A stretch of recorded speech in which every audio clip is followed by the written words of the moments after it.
Hello learners, आज के इस वीडियो में हम लोग कवर करेंगे एमपी टेट वर्ग 3 के मैथ्स के सिलेबस के पार्ट को। तो मैथ्स के सिलेबस आपको बहुत ही सिंपल दिया हुआ है। कुछ चीज़ें हैं जो आपको याद रखनी है। थोड़ा वास्ट सिलेबस है बट वो चीज़ें जो हैं वो बहुत सिंपल हैं। आप थोड़ा सा भी कवर करेंगे तो आपका आसानी से पूरा मैथ्स का सिलेबस कवर हो जाएगा। तो मैं आपको बहुत ही आसानी तरीके से समझाऊंगी कि संख्या क्या होती है, संख्या पद्धतियाँ क्या क्या होती है, स्थानीय मान क्या होते हैं। तो चलिए शुरू करते हैं आज का वीडियो। तो हम सबसे पहले तो संख्याओं को समझ लेते हैं। तो संख्याएं क्या होती है, जिसको हम लोग क्या मैथ्स में बोलते हैं, जिसको हम जोड़ सकते हैं, घटा सकते हैं, गुणा कर सकते हैं, भाग कर सकते हैं, तो उनको संख्याएं बोलते हैं। अब ये संख्याएं कितने प्रकार की होती है, तो सबसे पहले हम लोग समझ लेते हैं प्राकृत संख्या को। प्राकृत संख्याएं क्या होती है, तो जो एक से लगा करके आपकी 1, 2, 3, 4, 5 ऐसे लगा करके जो अनंत तक की संख्याएं होती हैं उनको बोलते हैं प्राकृत संख्याएं। सेकंड देखते हैं हम लोग पूर्ण संख्याएं। तो जो आपके 0 से लगा करके 0, 1, 2, 3, 4, 5 ऐसे लगा करके अनंत तक की संख्या, अर्थात प्राकृत संख्याओं में अगर 0 भी हम इंक्लूड कर देते हैं तो पूर्ण संख्याओं में आ जाती है। बस इतना याद रखना है आपको। इसके बाद आती है पूर्णांक संख्याएं। अब पूर्ण संख्याएं जो होती है वो होती है 0, 1, 2, 3, 4, 5, 3, 4, 5। ओके, अब इसके साथ साथ हम लोग नेगेटिव वाली संख्याएं जो होती है -1, -2, -3, -4 इस तरह की संख्याएं, तो इस प्रकार की संख्याओं के समूहों को बोलते हैं हम लोग पूर्णांक संख्याएं। इसके बाद आते हैं सम संख्याओं पर। सम संख्याएं क्या क्या होती है, जो 2 के गुणा में होती है। अर्थात 2, 4, 6, 8, 10, 12, 14 इस तरीके की संख्या है जो 2 से विभाजित भी हो जाती है और 2 के गुणा में भी आती है। तो इस संख्याओं को बोलते हैं हम लोग सम संख्या। अब आते हैं हम नेक्स्ट विषम संख्याओं पर। तो विषम संख्याएं क्या हो जाती है, जो सम संख्याएं नहीं है उसको विषम संख्या, सीधी सी बात है। 1, 3, 5, 7, 9, 11, तो इस प्रकार की संख्या को विषम संख्या हम लोग कहेंगे। ओके, इसके बाद आती है भाज्य संख्याएं।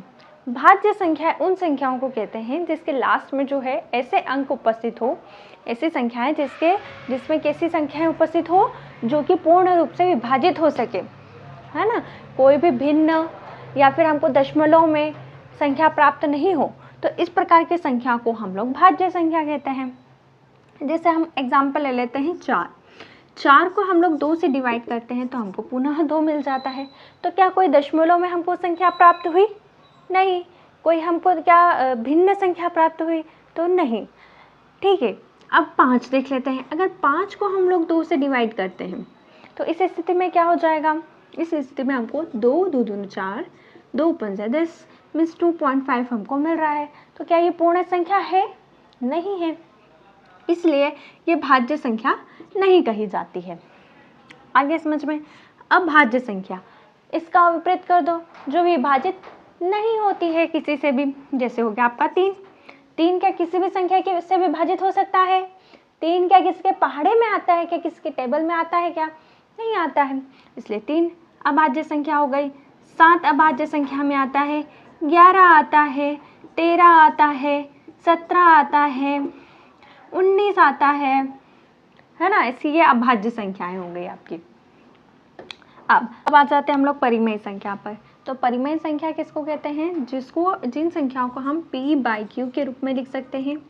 और p और q क्या होती है, पूर्ण संख्याएं होती हैं। p और q कैसी होती है, पूर्ण संख्या होती है। और q जो है वो 0 के बराबर नहीं होता है। ठीक है, p आपकी पूर्ण संख्या होती है और q जो है वो 0 के बराबर नहीं हो, तो इस प्रकार की संख्याओं को हम लोग बोलते हैं परिमेय संख्या। जैसे 1/3, 4/3, 5/2, तो ये एक प्रकार की क्या हो गई, परिमेय संख्या। इन्हीं संख्याओं को हम लोग भिन्न संख्या भी बोलते हैं। तो भिन्न संख्या भी परिमेय संख्या में ही आएगी और दशमलव संख्या ये भी परिमेय संख्याओं में ही आएगी। जैसे दशमलव लग जाता है, हम लोग जैसे यहाँ पे लगा था ना 5/2 को हम लोग कैसे लिख सकते हैं, 2.5 के रूप में लिख सकते हैं। तो ये हो गई दशमलव संख्या। अब अपरिमेय संख्या पर आ जाओ। अपरिमेय संख्या क्या होती है, जिसको हम लोग रूट्स के फॉर्म में लिखते हैं। जैसे √2, √5, √3। तो इस फॉर्म में जब हम संख्याओं को लिखते हैं तो उसे अपरिमेय संख्या कहते हैं। तो ठीक है, प्राकृत संख्या समझ में आई आपको, पूर्ण संख्या जिसमें 0 भी इंक्लूड हो जाता है। पूर्णांक संख्या जिसमें आपकी नेगेटिव संख्याएं भी इंक्लूड होती है, सम और विषम संख्याएं 2, 4, 6, 8 और 1, 3, 5, 7 ये वाली हो गई। फिर भाज्य संख्याएं जो पूर्ण रूप से आपकी डिवाइड हो जाती है ना, विभाजित हो जाती है, तो भाज्य संख्याएं हो गई। अभाज्य संख्याएं किसको कहेंगे? जो कि फर्दर डिवाइड नहीं हो सकती, यानी 3 जो है वो सिर्फ अपने से ही डिवाइड होगा, 3 से ही डिवाइड होगा, है ना, ये किसी और संख्या से डिवाइड नहीं हो सकता आपका। 7 हो गया, 11 हो गया, 13, 17, 19 ये क्या होती हैं संख्याएं, दूसरी संख्याओं से डिवाइड नहीं हो सकती हैं, ये अभाज्य संख्याएं हो गई। इसके बाद परिमेय संख्या देख लो, जो p/q के रूप में हम लोग लिख सकते हैं, बटे के रूप में लिख सकते हैं हम लोग। अपरिमेय संख्या जो रूट्स के फॉर्म में होती हैं, या फिर रूट क्यूब, घन, जैसे p/q के रूप में ना लिखा जाए तो अपरिमेय संख्या को हम लोग p/q के रूप में नहीं लिख सकते हैं, ठीक है। इसको कैसे लिख सकते हैं हम लोग? रूट्स के फॉर्म में ही लिखा जा सकता है। अब भिन्न संख्या और दशमलव संख्या, तो ये भी एक परिमेय संख्या का ही रूप है। तो अब दशमलव संख्या को हम लोग समझ लेते हैं। तो दशमलव संख्या भी 2 प्रकार की आपको दिखाई देती है, एक होती है शांत दशमलव और एक होती है अशांत दशमलव। शांत दशमलव किसको कहेंगे? ऐसी संख्याएं जिसको हम लोग अगर दशमलव के रूप में लिखा जाता है तो हम लोग पूर्ण रूप से उसको लिख सकते हैं, अर्थात किस तरह से, जैसे आपका आता है 5/2, ओके। अगर हम इसको डिवाइड करने जाते हैं तो आपका कितना आता है? 2.5, ठीक। इसका मतलब क्या हुआ कि 2 जो है वो 5 से पूर्ण रूप से यहाँ पर विभाजित हो जाता है दशमलव लगा करके, अर्थात कोई भी शेषफल यहाँ पर शेष नहीं रह जाता है, ठीक है। अब अशांत दशमलव पर आ जाओ। अशांत दशमलव किसको कहेंगे? अशांत दशमलव अब हम लोग देख लेते हैं कि इसका उदाहरण क्या है। तो जैसे हम लोग 1/3 लेते हैं, ठीक है, 1/3 लिया, अब इसमें 3 से डिवाइड करते हैं हम लोग, तो क्या आ जाता है? सबसे पहले 0 पॉइंट लगाया, कितना आया? 10, है ना। अब इसको 3 को डिवाइड करा 10 से, 10 को डिवाइड किया 3 से, तो कितना आएगा आपका? 3 3 × 9, ओके, 3 तिया 9, तो ऐसे हो गया। और कितना बचा? एक शेषफल बचा। फिर वापस से दशमलव जो है उससे हम लोग यहाँ पर क्या बचा? फिर 1 बचा। फिर ये दशमलव से हमने 0 लगा दी, वापस से क्या होगा? 3 से वापस से डिवाइड होगा 3 टाइम्स, ऐसे। और ऐसे करते करते इसको अगर हम लोग डिवाइड करते जाएंगे तो ये 3 3 3 3 इस तरह से आता रहेगा। तो क्या कोई शेषफल हमको शेषफल मिल रहा है? 1 मिल रहा है, तो क्या इसका कोई पूर्ण रूप से विभाजन हो पा रहा है क्या? हमको कोई स्पेसिफिक आंसर मिल रहा है क्या? तो नहीं मिल रहा है हमें तो बस ये आनंद में जाता हुआ दिख रहा है, 3 3 3 3 3। तो इस प्रकार की संख्याओं को हम लोग बोलते हैं अशांत दशमलव, ओके, आया समझ में? अगर यहाँ पर हमको इसका अंत करना है तो ज़्यादातर हम लोग क्या देखते हैं? 0 पॉइंट, इसको लिख सकते हैं हम लोग 3 4 के फॉर्म में। अब अशांत दशमलव जो होता है उसके भी 2 प्रकार हम देखने को मिलते हैं। एक प्रकार होता है आपका जिसको बोलते हैं हम लोग आवृत्ति अशांत दशमलव, ठीक है, और एक होते हैं अनावर्ती।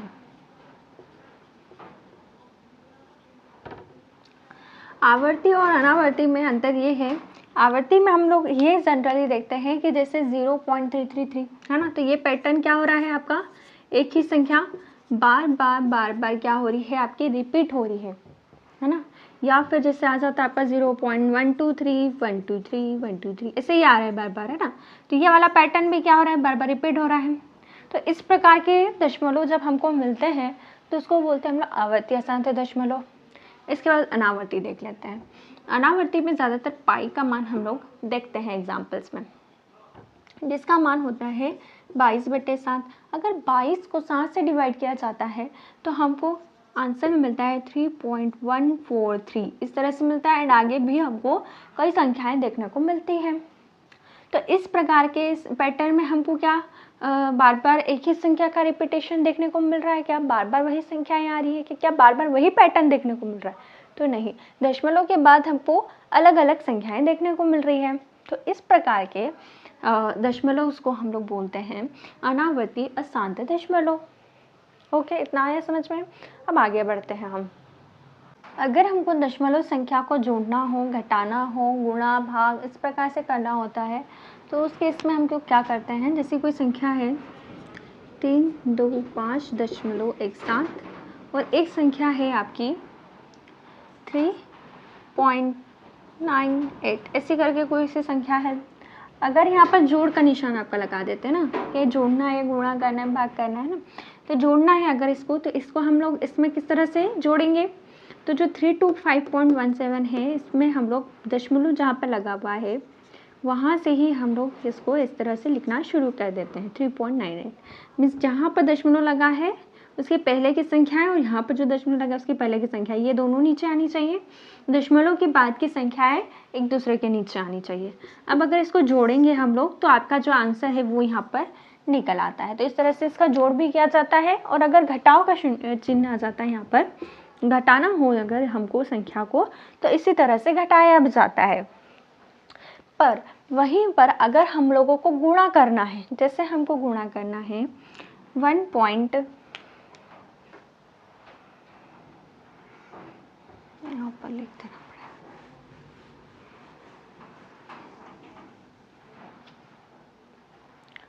जैसे हमको गुणा करना है 1.27 में इन 2 में 3.2 का ऐसे कर देते हैं ना अगर हम लोग, तो क्या होता है, अगर जब हम इसका गुणा करने चाहते हैं तो कितना आएगा, ये आ जाते हैं आपका आंसर। अब इसमें दशमलव किस तरह से लगाना है, तो जो दशमलव की संख्या है वो गिनो आप, 1 2 3 संख्याएं हैं कुल मिला के दशमलव के बाद। तो यहाँ पर भी हम लोग 3 संख्याएं काउंट करेंगे, 1 2 3, और यहाँ पर हम लोग लगा देंगे दशमलव। तो इस तरह से इसका गुणा किया जाएगा। ओके, तो जितने दशमलव के पहले वाली जितनी भी संख्याएं हैं उन सबको काउंट करना है और जो आंसर आता है आपका उसी में वो सारी कुल मिलाकर के संख्याओं के बाद आपको दशमलव लगानी है। ठीक है, इतना आगे समझ में। तो गुणा कैसे करना है ये आया। अब हमको अगर भाग करना है ना, जैसे एक संख्या है 10.5 हम लोग ले लेते हैं ना, एंड इसमें हमको डिवाइड करना है 0.5 से, है ना, ये डिवाइडेशन हम लोग ले लेते हैं।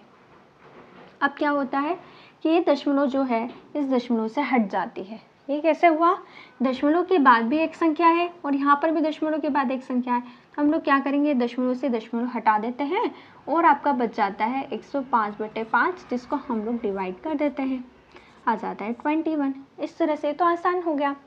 बट अगर हम लोग बड़ी संख्या लेते हैं, जैसे हमने ले लिया 2.24 और इसको डिवाइड करना है आपको 0.2 से, है ना, हम लोग नॉर्मली लेते हैं। अब यहाँ पर क्या हुआ है कि यहाँ पर दशमलव के पहले जो है 2 संख्याएं हैं, ठीक है, 2 संख्याएं हैं दशमलव के बाद, और यहाँ पर दशमलव के बाद सिर्फ एक ही संख्या दी हुई है।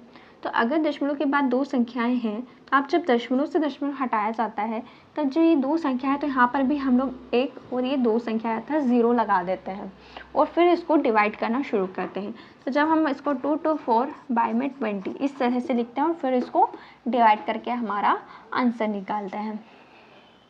ओके, इतना आ गया समझ में कि अगर दशमलव के पहले आपको 2 संख्या यहाँ पर दी हुई है और जो हर है आपका नीचे वाली संख्या, उसमें सिर्फ एक ही संख्या दी है, तो उसको भी हमको 0 लगा करके इसके बराबर ही लाना है, फिर आपका दशमलव हट करके विभाजित होती है संख्या।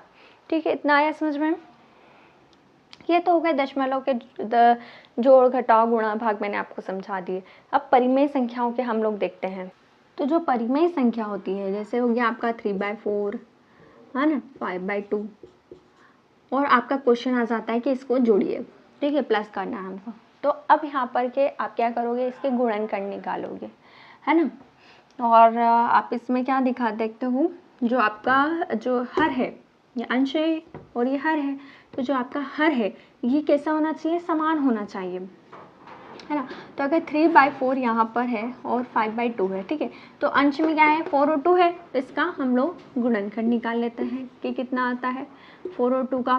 तो 2 से निकालेंगे 2 1 एंड यहाँ पर 1 1। ओके, तो कितना आ जाएगा इसका, 2 और 2 4 आ जाता है, 2 × 2 इस तरह से निकाल देंगे हम लोग, 4 आ गया, 4 इसका गुणनफल आ गया। तो हम लोग हर में कितना लिख देते हैं, संख्या 4। और अब इसको देखेंगे हम लोग, इसको 4 से अगर डिवाइड किया जाता है तो 4 से 4 आपका कट जाता है। तो क्या यहाँ देखो ये गुणनफल इसका निकाला, मतलब 4 से यहाँ पे भी गुणा करना है और 4 का यहाँ से भी गुणा करना है। तो जब 4 से 4 कट जाता है तो आपका बचता है 3, प्लस यहाँ पर अगर काटेंगे तो कितना बचता है 2, और कितना हो जाता है 5 दूनी 10, तो ये आ जाता है आपका 13, है ना, और ये होता है 4। तो इस तरह से हम लोग प्लस इसको जोड़ते हैं, और इसी तरह से हम लोग घटाएंगे भी। कैसे घटाएंगे? वही सेम हम इसका गुणनफल निकालते हैं, और आपका क्या है 3/4 है, 4 इंटू n माइनस हम लोग यहाँ पर कर लेते हैं ना 5/2 इंटू 4। तो ऐसे कर करके आप 3 माइनस 10/4 इस तरह से निकाल सकते हैं, जो कि आता है आपका माइनस का 7/4। ओके, तो इस तरह से आप इसको जोड़ और घटा सकते हैं। अब गुणा किस तरह से करना है ये देखते हैं।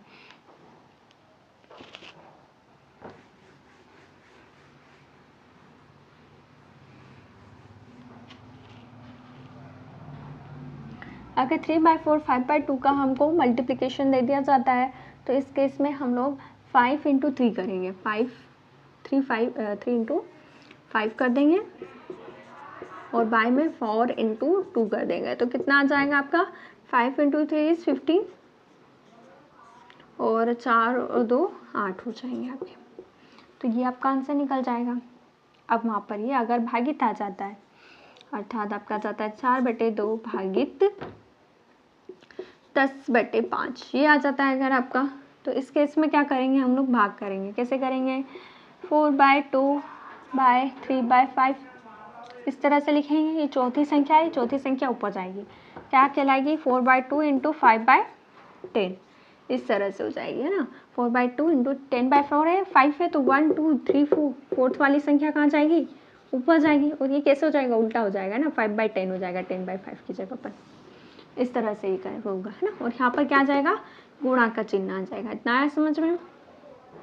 अब इसको हम लोग डिवाइड, ये मल्टीप्लाई करो या फिर डिवाइड कर दो, है ना। तो कितना आएगा? 5 चौका 20 और 10 दूनी 20, और ये पूरी तरीके से कट गया और बना गया आपका आंसर। ठीक है, तो इतना सिंपल सा है। क्या करना है फिर से इसको बता देती हूँ ना। 4/10 है एंड 10/5 है, डिवाइडेड का निशान लगाए 10/5। ओके, इस तरह से है। ये फर्स्ट है, सेकंड संख्या है, थर्ड है, फोर्थ संख्या है। अब क्या करेंगे, ये जो नीचे वाली है इसको हम लोग ऊपर ले जाते हैं, और ये कैसे कर देंगे हम लोग? उल्टा कर देंगे इसको 4/2, और फिर क्या लगा देंगे बीच में? n2 का चिन्ह, गुणा का चिन्ह, और इसको कर देते हैं हम लोग उल्टा इस तरह से, और फिर हम इसको सॉल्व कर लेंगे। तो इस तरह से परिमेय संख्याओं का भाग होता है। आई होप आपको इतना समझ में आया होगा। ठीक है, और कुछ डाउट इसमें रह जाता है अगर आपको, तो उसको कमेंट करके पूछ सकते हो आप लोग कि ये डाउट हमारा रह गया है इसमें, या फिर ये समझना रह गया है, या फिर ये समझा दो। ऐसे करके आपको जो भी क्वेश्चन आपको अगर पूछना हो इन सब से रिलेटेड तो आप पूछ सकते हैं। तो अगर आपको ये वीडियो पसंद आया तो लाइक ज़रूर करना, शेयर ज़रूर करना। Thanks for watching.